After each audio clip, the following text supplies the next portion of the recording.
다른 강구는 없고요. 이 시간 바로 말씀 보겠습니다. 역대상 15장 1절에서 15절입니다. 구약성경 633쪽입니다.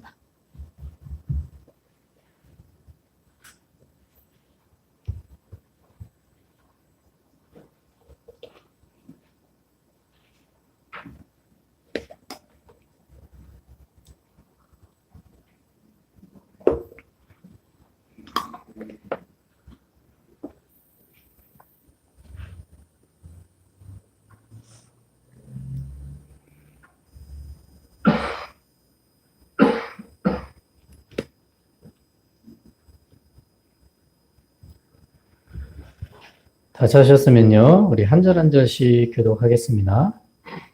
다윗이 다윗성에서 자기를 위하여 궁전을 세우고 또 하나님의 궤를 둘 곳을 마련하고 그것을 위하여 장막을 치고 다윗이 이르되 내 사람 외에는 하나님의 궤를 맬 수 없나니 이는 여호와께서 그들을 택하사 여호와의 궤를 메고 영원히 그를 섬기게 하셨습니다 하고 다윗이 이스라엘 온 무리를 예루살렘으로 모으고 여호와의 궤를 그 마련한 곳으로 메어 올리고자 하여 다윗이 아론 자손과 레위 사람을 모으니 그앗 자손 중에 지도자 우리엘과 그의 형제가 120명이요 브라이 자손 중에 지도자 아하시아와 그의 형제가 220명이요 게르솜 자손 중에 지도자 우엘과 그의 형제가 130명이며 엘리사가 자손 중에 지도자 스마야와 그의 형제가 200명이요 헤브론 자손 중에 지도자 엘리엘과 그의 형제가 80명이요 우시의 자손 중에 지도자 암미나와 그의 형제가 120명이다. 다윗이 제사장 사독과 아비아다를 부르고 또 레위 사람 우리엘과 아사야와 요엘과 스마야와 엘리엘과 암미나답을 불러 그들에게 이르되 너희는 레위 사람의 지도자이니 너희와 너희 형제는 몸을 성결하게 하고 내가 마련한 곳으로 이스라엘의 하나님 여호와의 궤를 메어 올리라. 전에는 너희가 매지 아니하였으므로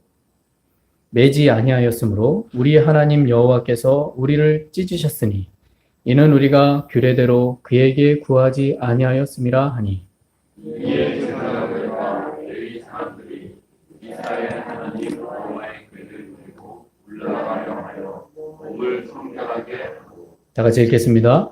모세가 여호와의 말씀을 따라 명령한 대로 레위 자손이 채에 하나님의 궤를 깨어 어깨에 매니라. 아멘. 앞뒤좌우로 인사하시겠습니다. 사랑합니다. 축복합니다. 예, 잘 오셨습니다. 예.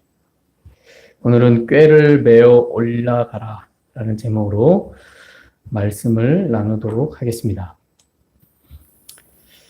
먼저 우리가 이 말씀을 통해서 제가 생각했던 것들을 보면 예배와 관련되어 있는 말씀 아닐까라는 생각으로 예배의 관점에서 본문 말씀을 보았습니다. 자, 그리스도인이 하나님께 예배하러 나올 때 가져야 할 자세가 있습니다. 그래서 저와 여러분이 예배 나올 때 반드시 이런 자세로 나오셔야 됩니다. 그러지 아니하면 하나님이 예배를 받지 않으십니다. 그래서 그것을 오늘 말씀을 통해 한번 생각해 보았습니다. 그래서 예배에 나올 때에 가져야 할 자세가 있습니다. 그 자세라는 것은 어떤 격식을 잘 갖춘다거나 아니면 다른 사람들과 뭔가 다른 남다른 외적인 모습을 갖추는 것을 말하지 않습니다. 구약의 말씀에 보시면요. 이 하나님께 어떻게 나와야 하는지를 알 수 있습니다. 신명기 6장 4절 5절에 보면 이런 말씀이 있습니다. 이스라엘아 들으라 우리 하나님 여호와는 오직 유일한 여호와이시니 너는 마음을 다하고 뜻을 다하고 힘을 다하여 내 하나님 여호와를 사랑하라 라고 말합니다. 그러니까 예배를 어떻게 나와야 되는지를 신명기 말씀을 통해 생각해 볼 수 있고요. 또 그렇다면 신약에서는 또 뭐라고 말씀하고 있는가? 그것은 예수님께서 이렇게 말씀하셨습니다. 요한복음 4장 23절 24절에 보면 하나님께 참되게 예배하는 자들은 영과 진리로 예배할 때가 오나니 곧 이때라. 아버지께서는 자기에게 이렇게 예배하는 자들을 찾으시느니라. 하나님은 영이시니 예배하는 자가 영과 진리로 예배할지니라. 자, 이렇게 성경 말씀을 살펴보시면 하나님께 예배하러 나올 때에 어떠한 모습, 어떠한 자세로 나와야 되는지를 생각을 할 수가 있습니다.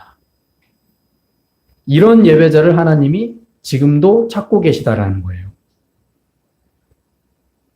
자, 그것은 세상과 사람들이 보기에 어떤 외적인 격식을 갖추는 것을 말하지 않습니다.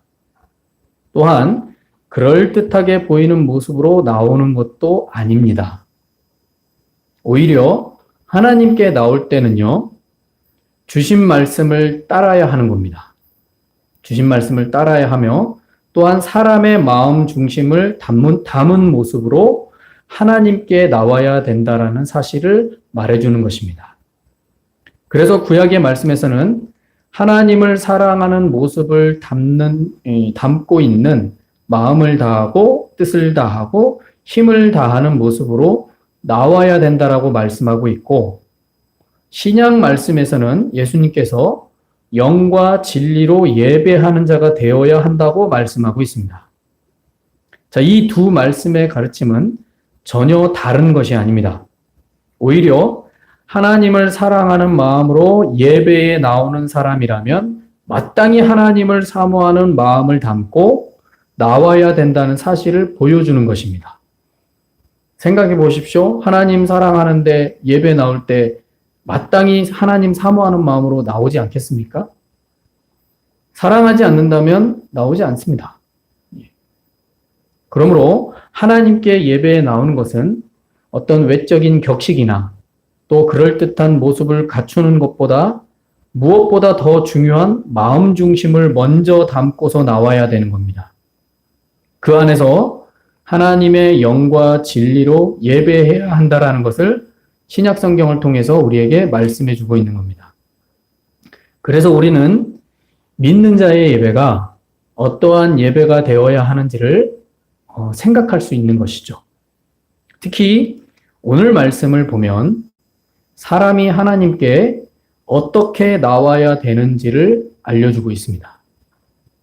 오늘 말씀은요, 다윗이 왕이 되고 나서 블레셋에게 빼앗겼던 언약궤를 옮기는 장면의 말씀을 이야기하고 있습니다. 다윗 왕은 이전에 언약궤를 옮기려고 할 때 1차 시도죠. 1차 시도를 할 때 실패한 경험이 있습니다. 그 실패는 언약궤를 옮기고 있는 우사라는 사람이 죽음으로 인해서 하나님의 경고를 보았기 때문입니다. 자, 이 언약궤는 블레셋 사람들이 빼앗았다가 다시 수레에 실어 이스라엘 땅으로 보내졌을 때 이스라엘 사람들이 산에 있는 아미나답의 집에 두었습니다. 그렇게 오랫동안 아미나답의 집에 언약궤가 있었습니다. 그러니까 사울 왕이 되기 전에 언약궤를 빼앗겼어요. 굉장한 오랜 시간 동안 아미나답의 집에 있었던 겁니다. 그렇게 언약궤가 있을 때 다윗이 왕이 되고 나서 언약궤를 다윗성으로 옮기려는 마음을 가지게 되었죠. 그러니까 다윗이 왕이 되고 다윗성으로 이동하고 그렇게 되었을 때에 40년 이상의 시간 동안 언약궤를 빼앗겼던 겁니다. 자, 이런 언약궤를 빼앗기고 아미나답의 집에 그렇게 오랫동안 언약궤가 있을 때 다윗이 왕이 되고 이제 다윗성으로 이동하고서 성을 짓고 나서 이제 언약궤를 다윗성으로 옮기려는 마음을 가지게 되었고요.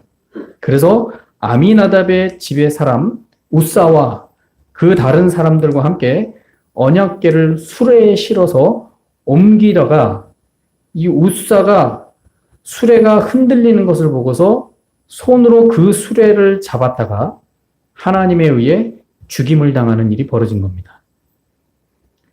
하나님은 하나님의 뜻을 따라 나오지 아니하면 이런 일이 벌어지는 겁니다.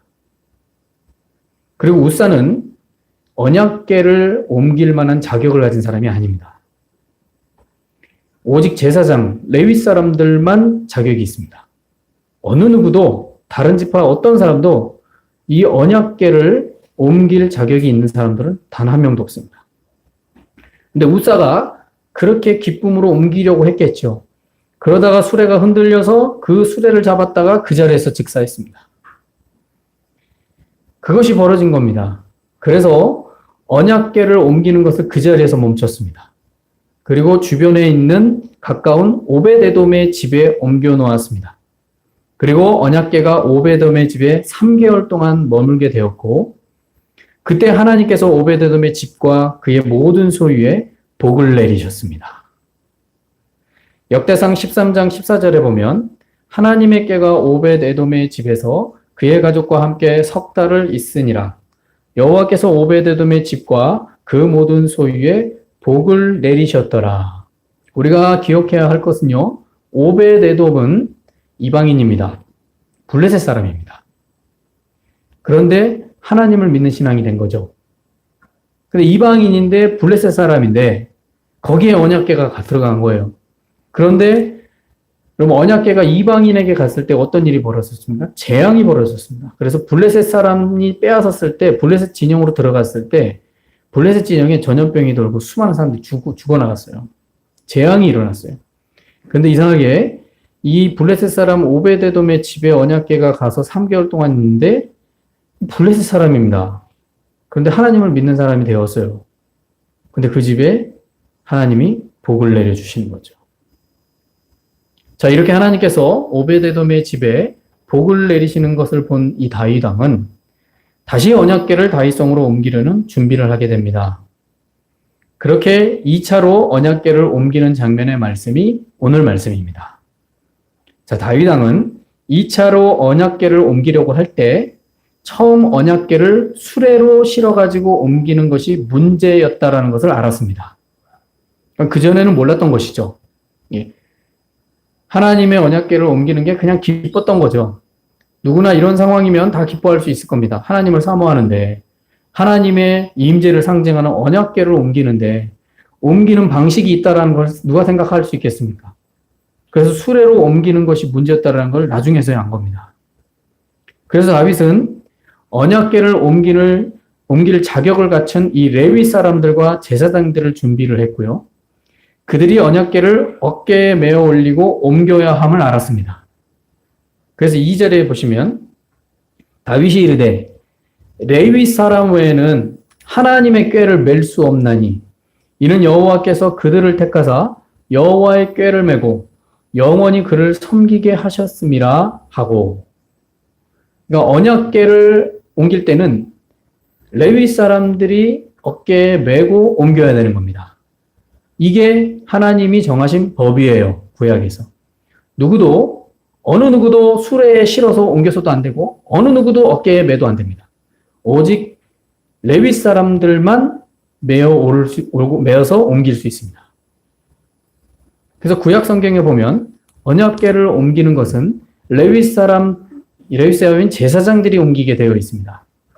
그래서 이스라엘이 약속의 땅인 가나안 땅에 입성하기 전에 이 요단강을 건널 때에도 제사장들이 언약궤를 어깨에 메어 올리고 이스라엘 백성들보다 900m 앞서서 걸어가면서 요단강을 건넜습니다. 그래서 요단강을 건너 약속의 땅에 들어갈 때도 언약궤를 맨 제사장들이 900m 앞서서 먼저 걸어갔습니다. 그리고 요단강이 그치지 않았는데도 그 무리를 어깨에 메고 걸어간 겁니다. 그러자 요단강이 그쳤죠. 성경은 그렇게 이야기하고 있습니다. 이렇게 언약궤를 옮기는 것은 사람의 임의대로 할 수 있는 것이 아닙니다. 하나님께서 선택한 레위 지파 사람들만 어깨에다 메고 옮겨야 되는 겁니다. 오직 하나님의 명령하신 말씀대로 준행하는 것을 말함이죠. 그렇게 옮겨야만 되는 겁니다. 다윗 왕이 1차로 언약궤를 옮기려는 시도를 실패한 것은 언약궤를 다윗성으로 옮기려는 마음에서 하나님의 말씀을 준행하는 것을 소홀히 여겨서 단지 인간의 어떤 자신의 인간적인 마음의 생각에 잠겨가지고 언약궤를 옮기기만 하면 하나님께서 기뻐하실 것이라는 생각만 한 겁니다. 생각은 좋은 생각이죠. 언약궤만 다윗성으로 들어오기만 하면 하나님이 기뻐하실 것이다. 굉장히 좋은 생각입니다. 그래서 2차 언약궤를 옮길 때는 철저하게 약속의 말씀을 준행하면서 실행을 한 겁니다. 이것이 우리에게 가르쳐 주는 게 굉장히 의미가 큽니다. 언약궤를 옮기는데 그 언약궤를 모셔야겠다라는 그 마음은 기쁜 마음이지만 그 방식이 중요한 것이죠. 그것은 곧 하나님의 말씀에 준행하는 방식이어야 된다는 거죠. 그래서 그 말씀의 준행 방식이 선별된 레위 사람들이 언약궤를 어깨에 메고 올리고서 옮기는 겁니다. 15절에 보시면 마지막 15절에 보면 이렇게 말하죠. 모세가 여호와의 말씀을 따라 명령한 대로 레위 자손이 채에 하나님의 궤를 깨어 어깨에 매니라. 어깨에 메고 걸어야 돼요. 옮겨야 되는 거죠. 자, 언약궤는 이 언약궤를 본문의 말씀에 잘 보시면 어깨에 메었다라는 것은요. 하나님께 어떻게 나와야 되는지를 말해주는 겁니다. 그것은 하나님께 나올 때는 겸손과 낮아짐으로 나와야 된다라는 것을 말해주는 겁니다. 사람은 하나님을 섬기는 존재이지 군림하는 존재가 아닙니다. 왜 갑자기 군림? 하나님을 섬기는 존재입니다. 군림하는 존재가 아닙니다. 그래서 하나님을 예배하는 것은 사람이 하나님께 예배를 드려주는 것이 아닙니다. 마치 하나님 내가 언약궤를 수레에 옮겨주니까 좋죠. 이런 생각과 같이 하나님 내가 하나님께 예배를 드려주니까 좋죠. 이런 생각을 가지고 있다면 이는 하나님을 섬기는 것이 아니라 하나님 위에 서려는 그런 모습의 마음입니다. 사람은요, 하나님께 예배를 드려주는 자가 아닙니다. 마땅히 예배하는 자이어야 됩니다. 이게 엄청난 차이를 주는 겁니다. 내가 하나님께 예배를 드려주잖아. 이 생각과 마땅히 하나님께 나는 예배를 드려야 돼. 이 생각은 하늘과 땅 차이입니다. 그래서 예배를 드리고 안 드리고를 선택하는 것이 사람에게 있는 것이 아닙니다. 착각을 하지 마십시오. 내가 예배를 드리고 안 드리고를 내가 선택하는 게 아니에요. 착각하시면 안 됩니다. 물론 현실적으로 봤을 때 내가 예배를 드리러 와야지 이렇게 말하고 생각할 수 있지만 하나님 입장에서는 그건 착각입니다. 그건 본인이 선택하는 문제가 아니에요. 사람에게 있는 게 아닙니다. 오히려 예배를 드릴 수 있음에 겸손과 낮아짐의 마음을 가지고 감사해야 됩니다.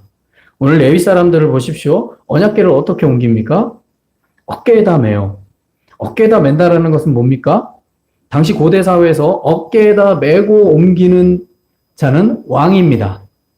또는 귀족들. 높은 사람들을 그렇게 어깨에다 메고 옮겨요. 우리나라 같은 경우는 뭐가 있습니까? 가마가 있죠. 가마. 누가 맵니까? 사람들이 어깨에다 매잖아요. 그 대표적으로 누가 거기에 올라탑니까? 왕이 타지 않습니까? 언약궤를 어깨에다 메어 올렸다라는 건 겸손과 낮아짐의 마음을 가지고 감사로서 예배해야 된다라는 거예요. 그래서 내가 예배를 드려주잖아. 이게 아니라 마땅히 예배를 드려야 되는 거예요. 그래서 나 같은 죄인도 하나님을 예배할 수 있다는 것에 감사한 마음으로 예배해야 되는 겁니다. 그래서 언약궤를 어깨에다 메어 올렸다라는 것은 하나님의 말씀을 준행하고 말씀을 섬기고자 하는 마음에서 나온 겸손과 낮아짐의 예배를 묘사한 것이라고 할 수 있습니다. 그러므로 우리는요, 하나님께 나올 때 어떻게 나와야 됩니까?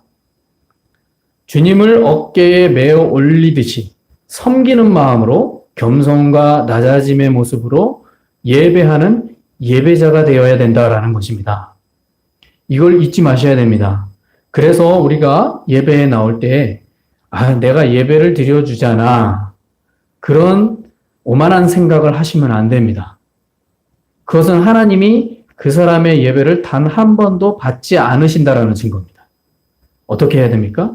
언약궤를 어깨에 메어 올리듯이 그렇게 어깨에 메고 옮기듯이 하나님을 섬기는 마음으로 겸손과 낮아짐의 마음으로 하나님께 예배에 나와야 되는 것입니다. 그것을 하나님이 그 예배를 받아주시는 것이죠. 또한 사람은 자신의 뜻이 아닌 하나님의 뜻을 따라 예배하는 예배자가 되어야 됩니다. 13절에 보시면 다윗이 이렇게 말합니다. 전에는 너희가 매지 아니하였으므로 우리 하나님 여호와께서 우리를 찢으셨으니 이는 우리가 규례대로 그에게 구하지 아니하였습니다. 웃사가 죽었습니다. 1차 언약궤를 옮길 때. 근데 다윗은 그 죽음의 경고를 이렇게 표현합니다. 여호와께서 우리를 찢으셨다라고 말합니다. 한 사람의 죽음을 대수롭지 않게 생각한 게 아니에요. 굉장히 충격적인 것으로 여긴 거예요, 다윗이. 여러분, 우리가 예배로 생각해 보십시오. 예배로 생각할 때 우리가 내가 예배 드려주잖아. 이런 마음으로 오면 하나님이 예배를 절대 받으시지 않는다라는 증거입니다. 다윗은요, 하나님께 이 언약궤를 옮길 때 한 사람의 죽음을 대수롭게 여기지 않고 여호와께서 우리를 찢으셨다고 말했어요. 찢으셨다. 그러니까 얼마나 하나님께서 원하시는 말씀을 따라 준행하지 않고 그냥 좋은 마음이니까 이렇게 하면 되지. 그럼 주님 기뻐하실 거야. 전혀 기뻐하시지 않는다는 사실을 다윗은 깨달은 겁니다. 그래서 하나님의 말씀을 따라가는 것은 믿는 자에게 아주 중요한 지침입니다. 목사가 매주마다 말씀을 전하면서 말하죠. 주의 말씀을 따라 순종하라고. 그런데 매일 듣는 얘기니까 뭐 그런가 보다 이렇게 생각할 수 있지만 여러분 이것이 얼마나 중요한지 알아야 되는 겁니다. 다윗은 이걸 알았던 거예요. 그래서 표현한 게 이런 표현인 거예요. 우리를 찢으셨다라는 거예요. 그래서 믿는 자에게 아주 중요한 지침입니다. 다윗 왕은 언약궤를 옮기려고 할 때 하나님의 말씀을 따라야 함을 1차 언약궤를 옮기려는 시도를 하다가 아주 처절하게 배우게 된 겁니다. 그래서 철저히 말씀을 따라 언약궤를 메어 올리는 레위 사람들을 어떻게 준비시키냐? 본문에 보니까요. 성결하게 준비시켰습니다. 그렇게 준비된 상태에서 언약궤를 메게 한 겁니다. 12절에 보시면요. 그들에게 이르되 너희는 레위 사람의 지도자이니 너희와 너희 형제는 몸을 성결하게 하고 내가 마련한 곳으로 이스라엘 하나님 여호와의 궤를 메어 올리라. 이 말이 중요합니다. 성결하다라는 것은요. 몸도 깨끗하게 한다라는 의미는 죄가 없는 상태로 만들어 놓으라는 얘기입니다. 대제사장이 이 지성소로 들어갈 때요. 한 달 전부터 스스로를 정결하게 준비합니다.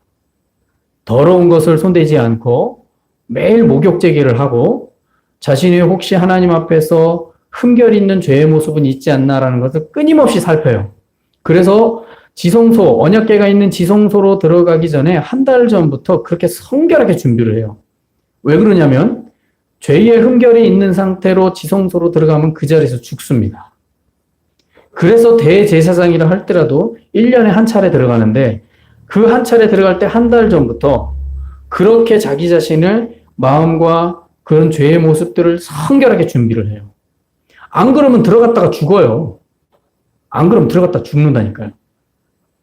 구약에서는 이 죄가 언약궤와 함께 할 수 없다는 것을 아주 철저하게 가르쳐 줬습니다. 다윗은 이것을 알았던 거예요. 1차 옮길 때. 그러니 레위 사람들에게 몸을 성결하게 하라는 거예요. 그렇게 준비해서 언약궤를 메어 올리게 합니다.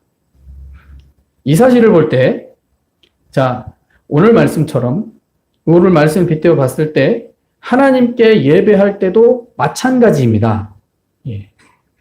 예수님께서 요한복음 4장 24절에 이렇게 말했죠. 영과 진리로 예배할 때가 온다라고 말하고 있습니다. 자, 이 말씀에서 영과 진리로 예배를 하라면요, 반드시 따라오는 것이 있습니다. 우리가 영과 진리로 예배해야 돼. 말로는 잘 할 수 있지만 정말 영과 진리로 예배하는 방식이 어떤 방식인지를 알아야 되는 거죠. 지식적으로 영과 진리로 예배해야 돼. 그래, 이렇게 예배해. 근데 어떻게 예배하는 거예요? 영과 진리로 예배하는 겁니까? 그래서 반드시 따라오는 것이 있습니다. 그것은 오늘 말씀에서 레위 사람들에게 요구되어지는 성결함입니다. 다시 말해 깨끗함입니다. 하나님께 예배로 나오는 자는 죄사함을 입은 자로 나와야 됩니다. 즉 예수 그리스도의 십자가의 대속함을 믿어야 하고 또 죄를 회개하며 그 마음으로 스스로 단장하는 예배자의 모습으로 서야 하는 것입니다. 그렇게 해야 되는 겁니다. 그래서 저와 여러분이 예배 나왔을 때 제일 먼저 시작하는 기도가 뭡니까? 회개입니다. 회개하셔야 돼요. 무조건 회개하셔야 돼요. 일주일 동안의 삶을 되돌아보면서 스스로를 살피면서 회개로서 마음을 단장하셔야 돼요. 그것이 죄사함을 입은 자의 예배자의 모습입니다. 이게 성결한 모습으로 서는 자세예요. 그래야 언약궤를 어깨에다 맬 수 있는 겁니다. 그러므로 죄를 회개하지 않고 영과 진리로 예배할 수 없습니다. 하나님의 영은 죄와 함께하지 못합니다. 그렇죠?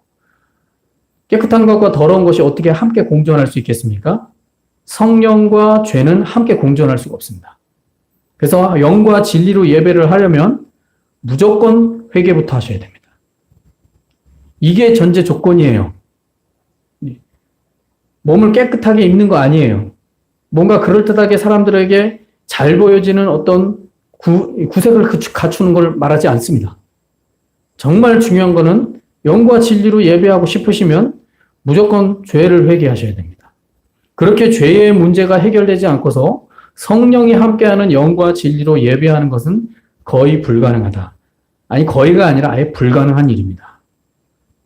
수많은 예배를 드렸어도요, 회개 없는 예배를 드렸다면 하나님은 단 한 번도 그 사람의 그 예배를 받으신 적이 없는 겁니다. 그래서요, 여러분, 저와 여러분이 신앙생활 하면서 착각하시면 안 됩니다. 내가 몇십 년 동안 주께 예배했는데 주님이 너 죄 회개하며 영과 진리로 나에게 다가왔냐라고 물어보십니다.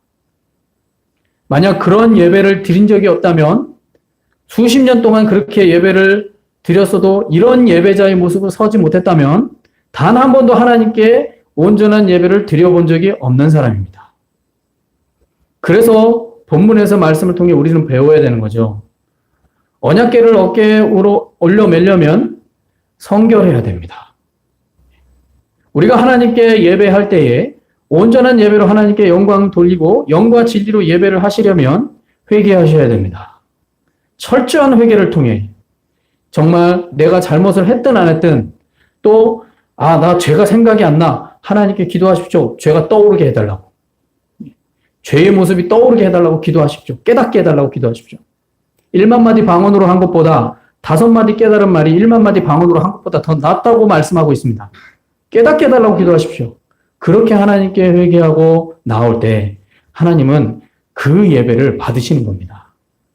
그래서 영과 진리로 예배하는 것은 반드시 따라오는 게 있습니다. 기억하십시오. 잊지 마십시오. 회개하셔야 됩니다. 그래서 영과 진리로 예배하기 위해 성결함을 소유한 어떤 죄를 회개하는 예배자가 되어야 될 줄로 믿습니다. 그것이 오늘 말씀에 언약궤를 메어 올리는 이유입니다. 그래야 하나님이 그 언약궤가 옮겨질 때에 재앙이 일어나지 않는 거죠. 우사 같은 그 죽음의 일이 벌어지지 않는 겁니다.